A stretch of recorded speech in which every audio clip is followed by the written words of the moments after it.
نماز کے مسائل میں سے 3 بڑے اہم ترین مسئلے آج اس ویڈیو کلپ کی وساطت سے آپ دوستوں سے شیئر کیے جا رہے ہیں، جن میں سے سب سے پہلا مسئلہ یہ ہے کہ قوما سے سجدے کی طرف جانے کا صحیح اور درست طریقہ کیا ہے، اور دوسرا مسئلہ اس متعلق یہ ہے کہ اس حالت سجدے کے اندر پیشانی کا کتنا حصہ زمین پر رکھنا ضروری ہے، اور تیسرا مسئلہ یہ ہے کہ 2 سجدوں کے درمیان بیٹھنے کی واجب مقدار کیا ہے۔ اکثر لوگ ان چیزوں کے اندر غلطی کا ارتکاب کرتے ہیں، اور جب انہیں کوئی بتا دے کہ اس طرح نماز پڑھنا درست نہیں تو بعض اوقات ناراضگی کا بھی اظہار کرتے ہیں۔ تو آئیے ان تینوں مسئلوں کی وضاحت کی طرف۔ بسم اللہ والصلاۃ والسلام علی رسول اللہ، اما بعد۔ میرے محترم ناظرین، ویڈیو شروع کرنے سے پہلے چھوٹی سی ایک گزارش ہے کہ اگر آپ اس چینل پر نئے ہیں تو اسے آپ جلدی سے سبسکرائب کر لیجئے اور کمنٹ کے اندر اپنی رائے کا اظہار ضرور کر دیجئے اور لائک کا بٹن ضرور دبائیے۔ میرے محترم ناظرین، سب سے پہلا مسئلہ آج کی اس نشست کا کہ قوما سے سجدے کی طرف جانے کا صحیح طریقہ کیا ہے۔ کچھ لوگ جو ہیں وہ اس طریقے سے سجدے کی طرف جاتے ہیں کہ سیدھا نیچے نہیں جاتے بلکہ اپنی کمر کو جھکا دیتے ہیں۔ تو اس کا جواب سب سے پہلے جانیے کہ سجدے کی طرف جاتے وقت کمر بالکل سیدھی رکھنا چاہیے۔ گھٹنے زمین پر رکھنے سے پہلے کمر کے اندر خم نہ آنے پائے، اور اگر تھوڑا سا بھی جھکا تو رکوع میں تکرار لازم آئے گا۔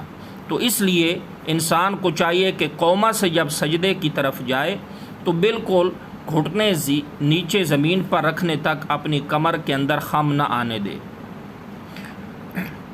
دوسرا مسئلہ یہ تھا کہ نماز پڑھتے وقت سجدے میں پیشانی کا اکثر حصہ اور ناک زمین پر اگر نہ رکھی جائے تو ایسی نماز کیا درست ہوگی یا نہیں ہوگی۔ تو میرے محترم ناظرین، یہ جواب آپ اپنے پلے باندھ لیجئے کہ حالت سجدے کے اندر پیشانی کا اکثر حصہ اور ناک زمین پر رکھنا یہ واجب ہے۔ اگر کوئی آدمی اپنی پیشانی کا اکثر حصہ زمین پر حالت سجدے میں نہیں رکھتا اور نماز پڑھ لیتا ہے تو ایسی صورت میں اس کی نماز واجب الاعادہ ہوگی، یعنی اس نماز کا دوبارہ پڑھنا انسان کے ذمہ واجب ہے۔ تیسرا مسئلہ آج کی اس نشست کے اندر وہ یہ ہے کہ 2 سجدوں کے درمیان بیٹھنے کی واجب مقدار کیا ہے، کہ کتنی دیر 2 سجدوں کے درمیان بیٹھنا چاہیے۔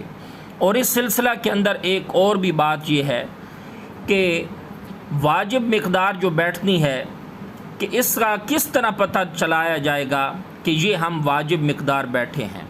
تو میرے محترم ناظرین، یاد رکھیے کہ 2 سجدوں کے درمیان واجب مقدار بیٹھنے کی جو ہے وہ یہ ہے کہ انسان کا ہر عضو اپنی جگہ پر قرار پکڑ لے، جس کا اندازہ ایک تسبیح کے ساتھ کیا گیا ہے، یعنی اتنی دیر بیٹھے کہ ایک مرتبہ سبحان ربی الاعلیٰ کہا جا سکتا ہو۔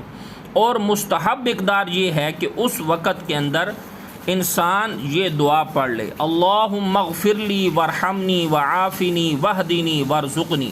حدیث پاک کے اندر اس دعا کے پڑھنے کی ترغیب بھی دی گئی ہے، اور امام کے لیے تفصیل یہ ہے کہ اگر مقتدیوں کی تکلیف کا اندیشہ نہ ہو تو وہ اتنی دیر بیٹھے، ورنہ ایک تسبیح کی مقدار بیٹھنے پر امام جو ہے وہ اکتفا کر لے۔